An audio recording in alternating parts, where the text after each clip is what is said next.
toutes et à tous. Je suis ravi d'être presque parmi vous aujourd'hui pour conclure ce colloque sur le numérique inclusif au cœur de la formation professionnelle dans tous les territoires.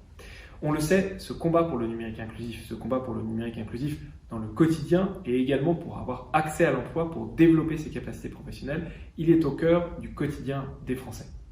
La question de la transition numérique, c'est une difficulté, c'est un combat. Aujourd'hui, un Français sur 6 ou une Française sur 6 n'utilise jamais un ordinateur. Un Français sur 3 manque de compétences de base en numérique. C'est un problème, bien sûr, dans la vie de tous les jours. Mais c'est aussi un problème à la fois pour développer ses capacités professionnelles ou même avoir accès à un emploi.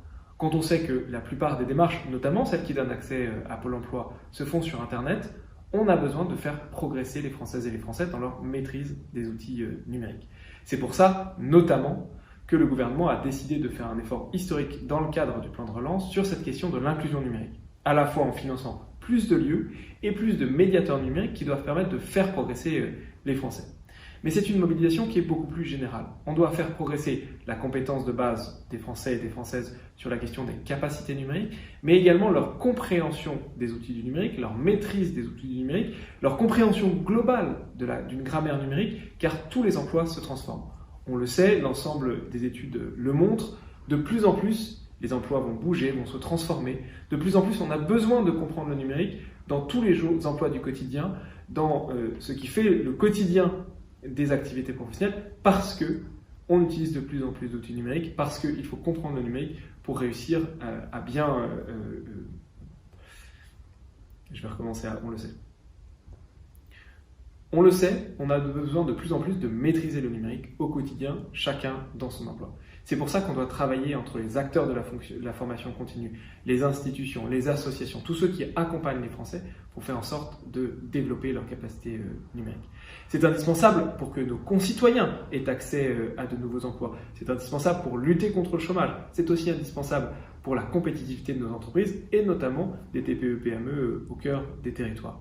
On le sait aujourd'hui, cette question de la transition numérique, de la transformation numérique de nos TPE-PME, la France, sur cette question, est en retard. Je crois que nous sommes 15e ou 16e au sein de l'Union européenne sur cette question de la transformation numérique des TPE-PME. Et si nous ne sommes pas capables de développer les capacités numériques de ces salariés, de développer les capacités numériques de tous les citoyens français et françaises, dans ces cas-là, nous aurons des difficultés à réussir cette transition numérique. Développer la capacité numérique et les capacités numériques des Français, c'est aussi apporter la connexion. Il est indispensable, et c'est l'une des priorités majeures du gouvernement, de faire en sorte qu'on puisse apporter la connexion à tous les Français sur tout le territoire. C'est pour ça que dans le plan de relance, nous avons décidé d'accorder une attention particulière à cette question de la couverture du territoire. C'est vrai de la fibre, c'est vrai du réseau mobile. Nous avons besoin aujourd'hui de connecter tous les territoires parce que si on veut que les Françaises et les Français, mais aussi les entreprises, mais aussi les institutions puissent continuer dans cette voie de la transition numérique, la première chose, c'est de leur apporter la connexion. Et donc notre objectif, il est simple. Il est de faire en sorte que tous les Françaises, tous les Français, où qu'ils soient en France, aient accès au très haut débit dès fin 2022 et que pour 2025, nous ayons couvert 100% du territoire en fibre. Ce combat pour la transition numérique, dans le milieu professionnel, mais également dans la vie de tous les jours, qui est un combat de société, il va durer.